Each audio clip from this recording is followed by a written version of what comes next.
Welcome back to My Dad Watches The Bachelor. I'm Meredith, and I'm here with my co-host, my dad. Good morning, Meredith. How are you today? I'm doing well. How are you? I'm doing good. I think we had a pretty good episode of The Bachelor last night. A lot happened. We sent home most of the mean girls. It's time to move on to bigger and better things. Well, I was a little angry at the end of the episode last night because one of my favorites, Katie, is no longer with us. Yes, that was quite unfortunate. We're going to get into Katie's exit, but at least she did get to meet Tyler Cameron on her way out. So, there's some highs, there's some lows, but that's definitely got to be a high. Okay. I mean, you've mentioned Tyler Cameron before, and I guess he's been a contestant on The Bachelor before. Yes, he was on Hannah Brown's season of The Bachelorette. Hannah was the Bachelorette before the Claire and Tayshia season, and Tyler came in second place. He tried to propose to Hannah and got stiff-armed there. He sort of seemed like kind of a meathead to me. I don't know. He didn't exactly blow me away. Well, we didn't get to see that much of him. Well, we got to see a lot of him, but not a lot of him, if you know what I'm saying. Yeah. You're saying that you're pro take off your shirt, get a massage situation here. I was wondering if he was going to wear underwear during his massage, because some people don't. But I guess we have to keep it PG-13 for cable television, unfortunately. Well, that CGI stuff can work magic, so who knows? But anyway, what sort of highlights did you have from last night's show? Well, I'll start from the top. Matt sending home the last of the Mean Girl squad, aka MJ. She was scary. I would not want to be Jacinia going up against her. She was a very aggressive girl. And, we were watching this whole thing unfold, and I kept thinking to myself, at least Victoria was funny. Like, MJ's not funny. She's just pretty cruel, and I don't like watching her. So I'm glad that Matt made the right decision and sent her home. Well, I wrote down again. Maybe we should have a weekly Fatal Attraction Award, because I can see MJ coming back and trying to inflict bodily harm on people. So I hope they've got the gate people on alert there to not let her back in. Well, the gate people seem very willing to let people in. No, they stopped people at the gate and called the Grand Poobah, Chris Harrison, to see what's going on there. So that we would just sacrifice Chris Harrison to MJ coming back to kill people. Perhaps that would be sad, because I'm starting to enjoy Chris Harrison a bit, so I'm not sure I want to sacrifice him. But what about one of those bartenders or referees from one of the games that we played before? Who knows? Yeah. Okay, that's fair. I also enjoyed Piper's one-on-one date. She seems like a very nice girl, and I'm a big fan of carnivals and state fairs, and so getting to have a private one just seemed really up my alley. I can never win those carnival games, and there was no one regulating them, so you can just win all of them and take all of the prizes, which I think would work well for me. And I always like the private concerts that happen, especially when we get like a nice acoustic, not so well-known country band. I looked up their name. I don't know if I'll pronounce this right. Temecula Road, something like that. It was a nice song. It was a cute. Well, I had I'm going to call them Temecula Road, but I don't know if that's right either.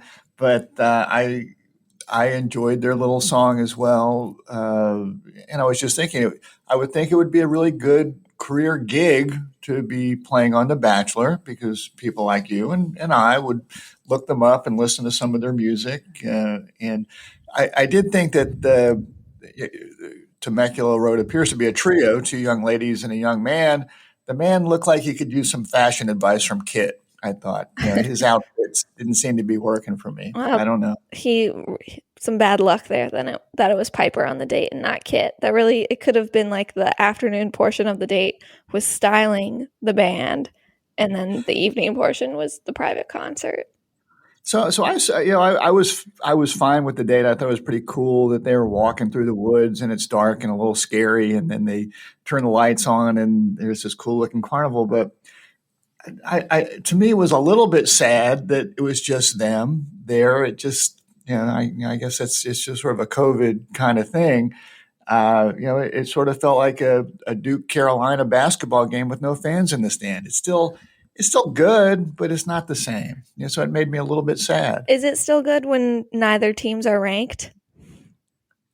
We're still receiving votes. We're on the cusp of ranking, and the Carolina Tar Heels did beat Duke Saturday night before their players went and partied without masks and had to shut down their team yesterday. That's for a different podcast.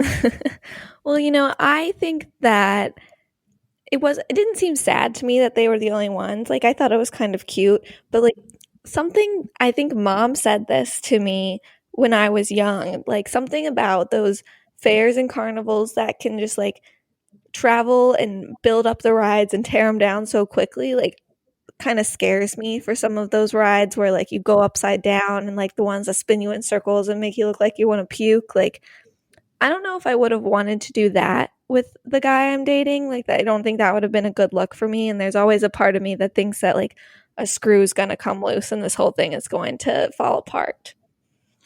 Well, that's what I call good parenting. I think it's probably a little bit safer when they're doing it on a TV show with all those people around. But as a general rule, yes, we urge you and our listeners to not spend too much time on the dangerous carnival fair type rides that are going to be out of town next week and you'll never find them again. Yeah, Meredith law is to stick to the fair food, not the fair rides. I'm not sure that's a great law, but it's probably in moderation, I guess. Okay, I have two more highs, but let's hear some of yours. So I enjoyed a little bit of the MJ, in her fury, when she was talking to the camera, I guess preparing for the showdown with Jacinia, where she was saying, "I've got to fluff my hair," and I think she said she had a weak bitch moment, and then she came back into I guess strong bitch. I don't know. So I was chuckling about that. I always, I was pleasantly surprised. I figured Matt would not know what to do, and to his credit, he seems to have sniffed out the mean girls and made the right decisions when he's been in those situations.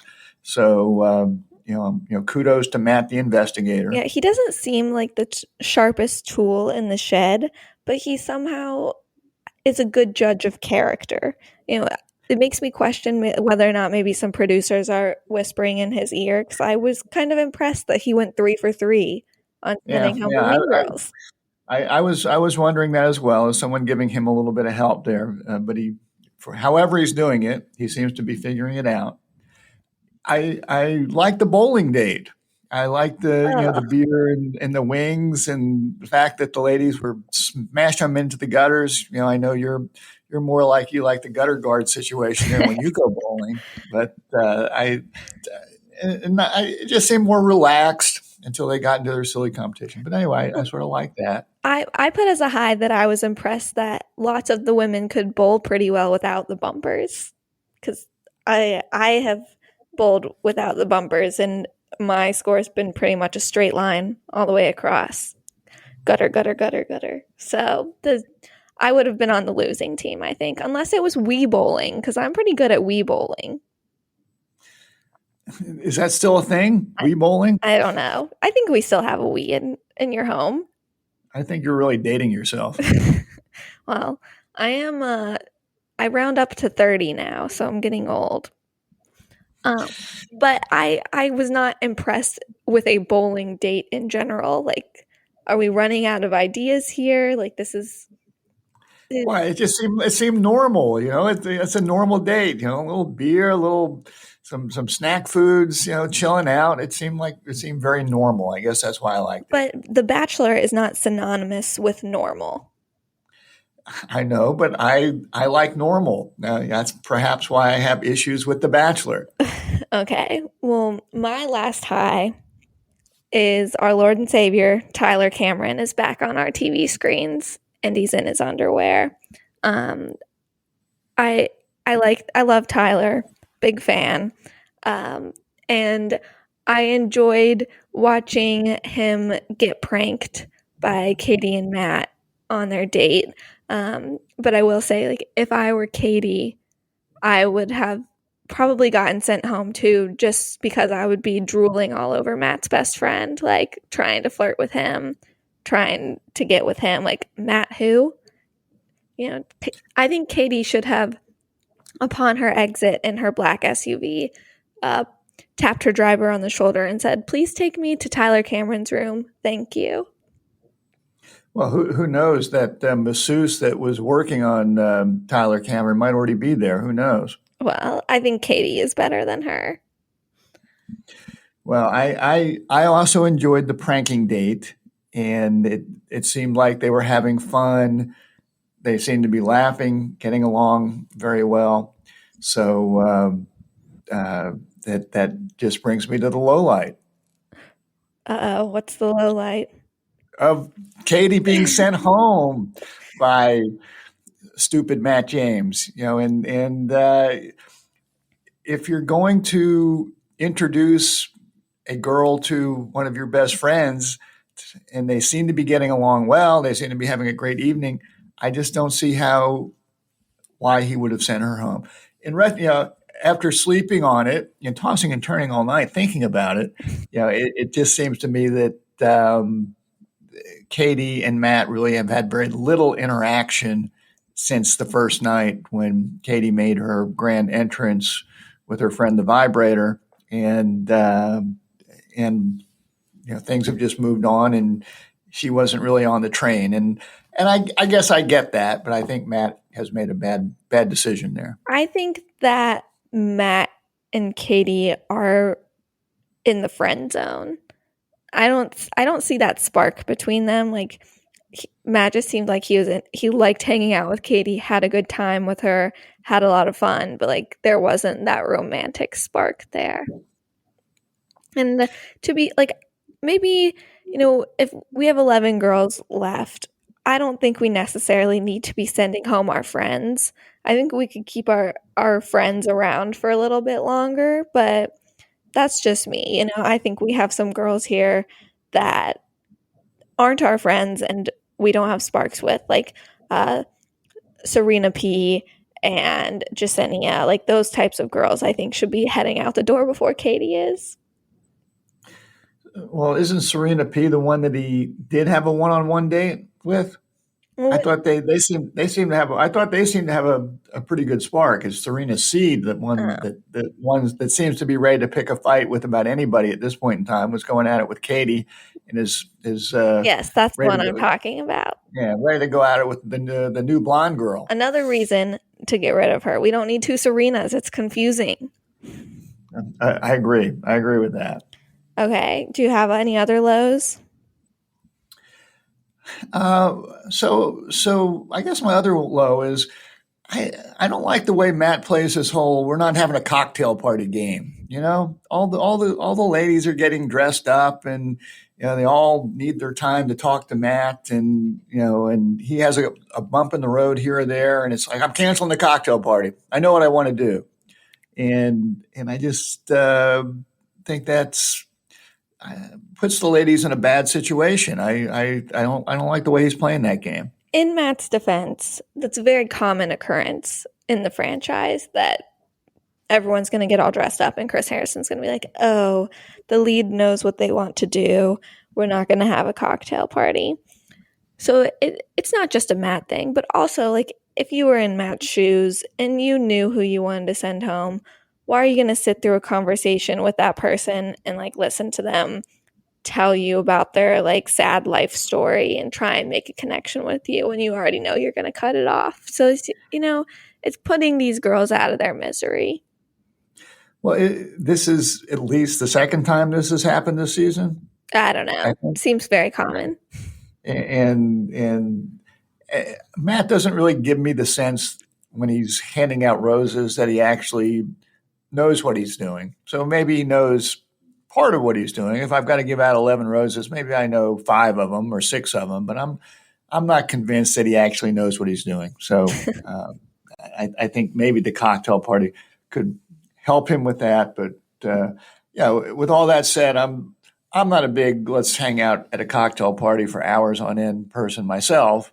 I'm just saying I just felt bad for the poor ladies who were all uh, dolled up and looking very pretty, and I'm sure spent a lot of time getting ready, and then being let down by Matt James. I did think it was interesting that Serena C did go in on Katie about like this is your fault that the cocktail party was canceled because you're like the one telling him about all this drama.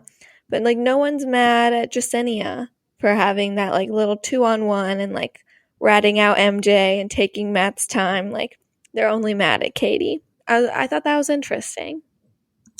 I'm getting the sense that Serena C is just looking for people to put her anger to. So it could easily be coming around to Jasenia. Fair. Okay, one of my lows. I already said I didn't like the bowling date, but I also didn't like the bowling date because it made Abigail so sad when she didn't win. You know, she had tears in her eyes because she wasn't going to get to go to the cocktail party that night because her team lost. And I just do not like seeing poor Abigail sad. We must protect her at all costs. She is our group date queen. She's too pure for this show. And we cannot, like, we don't want to see her sad. I'm with you on that. I think Abigail is wonderful and don't want to see her sad. But Abigail and the losing team ended up getting to go to the group date. And what do you think about that? Is this turning into everybody's a winner, everybody gets a trophy situation here? Isn't that what's wrong with our society? I think this is different. I think Matt is trying to find his wife. I put that in quotes, air quotes for those. This is a podcast, so it's all audio. But I think it depends on who was on the losing team. I think that if the main people he wanted to talk to was on the losing team, he was going to invite them to come back to the cocktail party. But if it was a group of girls like the B squad, the JV girls, if you will, that were lost the bowling date and Matt didn't care, then he would have let them go home and it would have been fine. I think it just depends on who's on what team. Are there no rules anymore? What's going on here? No, this is The Bachelor. There's no rules. Okay. Okay. And then my last low is Heather Martin is trying to meet Matt. A little background: Heather was on Colton's season of The Bachelor, which was before Peter's season, so 2 years ago. She's 25 years old, and her shtick from Colton's season was that she had never been kissed before. So Colton was her first kiss. I think she self-exited from that season before hometown dates because she just wasn't ready for Colton to meet her family. Heather is best friends with Hannah Brown, who we've talked about a lot. Tyler came from Hannah's season. Hannah is friends with Matt, and supposedly now Hannah is telling Heather that she and Matt would just make such a great couple, which seems a little odd to me because, Hannah met Matt in April of 2020 when they quarantined together, and this did not air or start filming until October. So that is 6 months that Hannah is not giving Heather Matt's phone number and is waiting to Yeah. make her go on the show. Well, I'm with you on that, and it seemed rather strange that she shows up saying, "Hey, I want to meet Matt James. I need to meet Matt James." But then when she walks in to the room with Matt James, Matt looks at her and starts laughing and says, "Heather." So have they met before? How did they know each other to some degree? I'm confused. I don't think they've met, but I think Matt knows who she is because of Hannah. But I I just like the logistics of it. I'm not buying into what The Bachelor is selling me right now. I'm confused about how this must have been planned beforehand because Heather lives in California. She's not just going to fly out to Pennsylvania and rent a minivan, which we need to come back to, and drive to Nemacolin and be like, oh, hey, maybe I could quarantine for a few days and meet the lead of this show that you're producing. Like, it's just, I Yeah, I know yeah. I there's mean, stuff going on. I just does any former Bachelor contestant have the right to show up at some point and say, "Hey, count me in. I'd like to meet the Bachelor." We have had former contestants come on to the show, but they've either come on like night one or episode 2 or 3. We're on episode 6. It's too late for this. We have 10 girls left. Like, too little, too late, Heather. She needs to move on to bigger and better things. I'm sure Hannah Brown knows plenty of other men that she can meet. And why the heck do they keep making her drive this minivan around? That's embarrassing. Maybe it was the only thing available at the Hertz rental lot. Who knows? Okay, but the producers have an infinite amount of black SUVs at their disposal, and they keep making this girl drive around a freaking white minivan. These are the important questions that we do need answered. So I hope you'll do the research between now and the next podcast. You're probably really making our listeners crazy with all these rhetorical questions you're throwing You out know there. what? I think that people my age are also concerned about the minivan. Okay, all Okay. right. Do you have any other lows? The whole Serena attacking Katie thing, was pretty ugly. I liked when Katie said, "I can't reason with crazy." So yeah, Serena seems to be pretty much of a low right now. Serena C. I want to be clear on that. But other than that, I think you've touched on it. Okay, well, since we're talking about Serena, I'll just go into the wrong reasons. It's Serena, obviously. We get rid of all of the mean girls, and Serena just feels the need to step into those shoes because, maybe she's getting bored. I don't know. Attacking Katie for no reason. And I think it's because Serena's insecure about her relationship with Matt. Like, it really doesn't make sense. And it made me sad when Katie got sent home, but it made me angry seeing like Serena's face once the luggage monkey came to take Katie's bag away. Like, Serena just seemed so happy about it, and it's just like, that's just such a bitchy thing to do. Like, I don't be happy when people get sent home like that. Yeah, I'm with you, and I think she's certainly deserving of the wrong reason. And I had a few other candidates for wrong reason this week. MJ would be an easy one. Um, Ryan, who was just like freaking out because there wasn't a rose ceremony, and she just felt a little unstable and seemed to be seeing some connection between her and Matt that seemed non-existent.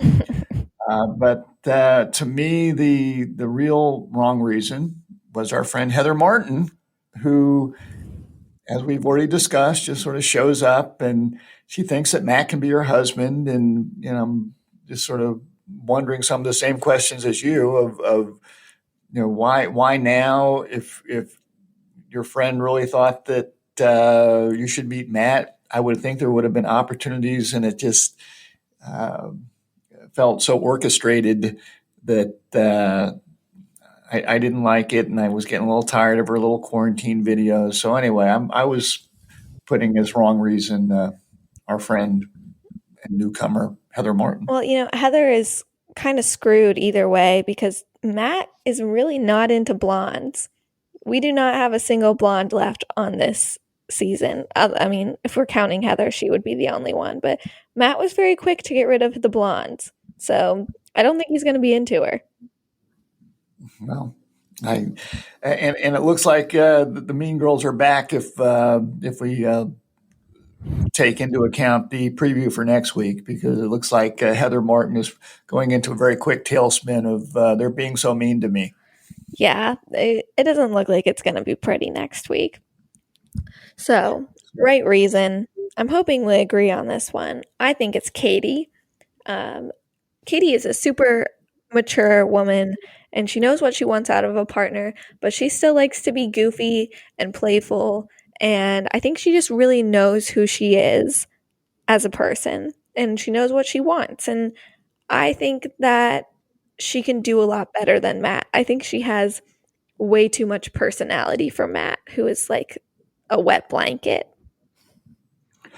Well, I think Katie is a great choice, and I think Katie and Abigail have struck me as the two women on this show that have elevated themselves above the rest. But for me, for the right reason, I went a little bit off the board, and my right reason for Matt is Tyler Cameron, Ooh. because it just strikes me that Matt is much more ready for bro love than for marriage, and he just seems much more comfortable hanging with Tyler. To me seems sort of like a meathead, but whatever. And Tyler asked Matt the question of, "Do you really see yourself getting down on one knee at the end of this thing?" And Matt says yes, and Tyler Cameron seems surprised by that to me. I thought he seemed a little bit surprised by that. So I still contend that Matt is not really ready to get married, would much prefer to be hanging out with the bros. And for that reason, I think that Tyler Cameron is the right reason. Oh, wow. Well, that kind of takes me into my MVP of the episode, which I'm giving to Tyler Cameron, because I think that um, Matt and Tyler's little one on one date is the happiest we've seen Matt all season. Agreed. Tyler had some good advice to give to his buddy about staying open throughout the process, but I do agree that Tyler seemed a little surprised by Matt saying he was planning on proposing at the end of this. So, Tyler, anytime Tyler's on my screen, I'm going to give him my MVP, especially when he's going to be standing around in his underwear. So just a dad asking his 25-year-old daughter. I mean, is your affinity with Tyler Cameron just the fact that he's a hunky guy, or is there more to him than that? On Hannah's season, he treated her very well. He wasn't as much of a meathead as you're really making him out to be. He's a nice guy. Okay. All right. Well, I'm open. I'm just I've only seen him for 5 minutes, uh, so I'm good to get your take on it. So, And oh, go ahead. I was going to say, as you know, our listeners can send us questions at mydadwatchesthebachelor@gmail.com or through our Instagram page. And somebody sent me a question this week: is who is Reality Steve, and should I care? Um, Reality Steve is a man that spoils The Bachelor. You can follow him on Twitter. He knows who wins each season. He knows who the new leads are going to be before it's announced. He has like episode by episode breakdowns of who's going home, who gets dates. I think you should definitely care, but if you don't want to be spoiled, I would avoid it. So you and I are avoiding it because we don't want to know what goes on. But when I was not podcasting, I was definitely interested in Reality Steve. Okay, so there is a real person, Reality Steve. Yes, there's a real person. I think ABC has tried to sue him many a times unsuccessfully for spoiling the seasons, but Okay. he has a lot of info. Okay. Well, there you go out there. So hit us up with any other questions. We'll do our best to answer them. Mm-hmm. So before you wrap us up with some fatherly advice, we made our final 4 picks at the beginning of the season, and we both have one person left, which is Bree. So I think that means that we've officially tied. I'll accept that. But what we did not tie at is our Super Bowl picks because you took a big L there by picking the Chiefs. And I feel like, you've lived quite a long life. You're like 50 something years old, and yet you still bet against Tom Brady, and I think that is incredibly stupid.